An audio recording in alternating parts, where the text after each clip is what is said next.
आदिवासी, ना ही जनरल, ये सबके लिए इस तरीके से प्रकृति का दोहन किया जाएगा तो किसी न किसी रूप से मानव जीवन जो जिंदा है, क्योंकि आज तो पूरे विश्व में पृथ्वी के अलावा दूसरे ग्रह पर मानव जीवन की तलाश में हम हमारे उपग्रह भेज रहे हैं। और जो पृथ्वी जो अपनी प्रकृति है जिसको भगवान ने रचा है, और जो प्रकृति में नए नए पेड़ पौधे और असंख्य जीव जंतु और ये दिए, और इस तरीके से सरकार, केंद्र सरकार, मोदी सरकार अपनी गलत नीति के कारण जो भूमाफिया और जो बड़े बड़े उद्योगपति उनको जो परमिशन दी जा रही है और कोर्ट भी उनको आदेश कर दी जा रही है, तो इस तरीके से आपको और हमारा जीवन तो पूरा नष्ट हो जाएगा ना। और आने वाले कुछ सालों में जब मानव जीवन ही नहीं बचेगा तो ये उद्योगपति क्या करेंगे यहाँ पर?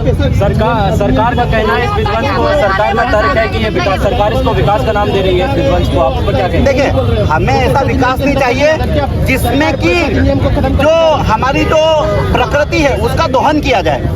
हमें तरक्की तो चाहिए, हमें देश की भी तरक्की चाहिए, हमारी भी तरक्की चाहिए, लेकिन हम प्रकृति को दोहन करके हम हमारी तरक्की करते हैं।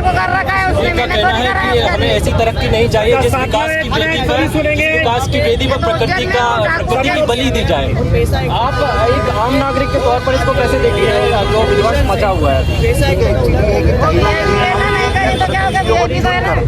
लोकसभा विधानसभा में हम वही लोग वहाँ पर मुद्दा नहीं उठा पा रहे हैं। पता नहीं उनको किस तरीके से सरकार ने अपने कब्जे में करके रखा है। और वहाँ पर एक जाति समुदाय के लोग नहीं है, वहाँ पर ST, SC, OBC, जनरल के सब जनप्रतिनिधि वहाँ पर गए और हम ही लोगों ने उनको चुनकर भेजा है। तो कहीं ना कहीं वो उनका काम नहीं कर रहे, तो हम आम जन हैं, हम आम व्यक्ति, हम हमारी आवाज बुलंद करें। क्या सत्ता की लालच में जो सत्ताधारी है वो सत्ताखोर बन जाते हैं? सत्ताखोर बन ही जाते हैं ना, क्योंकि इस तरीके से जब इस तरीके से जो बड़े बड़े उद्योगपति उनके पक्ष में जब निर्णय दिए जाएंगे तो हो ही जाएगा ना। क्योंकि हम कभी ठीक है हम कभी इंदौर की बात करें तो इंदौर कितना हरा भरा था। इंदौर में भी आप देखें ना, जल स्तर कितना नीचे चले गया, जल स्तर नीचे चला गया है, प्रदूषण मचा हुआ है, आम जन का जो स्वास्थ्य है वो भी खतरे में है, लेकिन सरकार के काम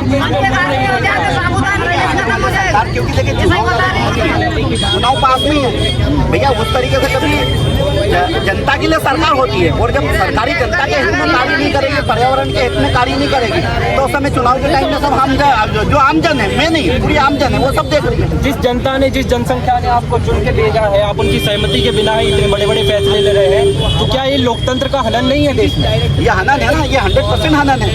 क्योंकि पहले आप जिनके लिए ये पूरे, जैसे सरकार बोलती है कि हम जनहितैषी नीतियाँ ला रहे हैं, तो कहाँ जनहितैषी नीतियाँ हैं? जैसे कि आप कभी देखिए कि अरावली के पर्वत कभी काट दिए जाएंगे तो वहाँ पर आप देखिए कि वहाँ पर पूरा एक रेतीला मैदान है।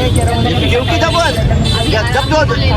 जो हवाएं जो चलती हैं भाई, अरावली के पर्वत के वहाँ पर जैसे मीडिया में भी दिखाया जा रहा है कि वो गर्म हवाएं चलती हैं, और जब उनको जब पहाड़ियाँ रोकती है तो ऊपर जाती है और गर्म होकर वर्षा होती है। तो जब वो हवाएं वहाँ रुकेगी नहीं तो वो दिल्ली जाएगी, दिल्ली के बाद वो कश्मीर के उधर आगे चली जाएगी, और ये पूरा जो रेतीला जो पहाड़ है, ये पूरा वहाँ पर पूरा रेतीला पहाड़ तब्दील हो जाएगा। और ये मैं नहीं कह रहा हूँ, ये बड़े बड़े जो विद्वान हैं, जो प्रकृति को जो मानने वाले हैं, जो बड़े बड़े साइंटिस्ट हैं, ये उनका कहना है।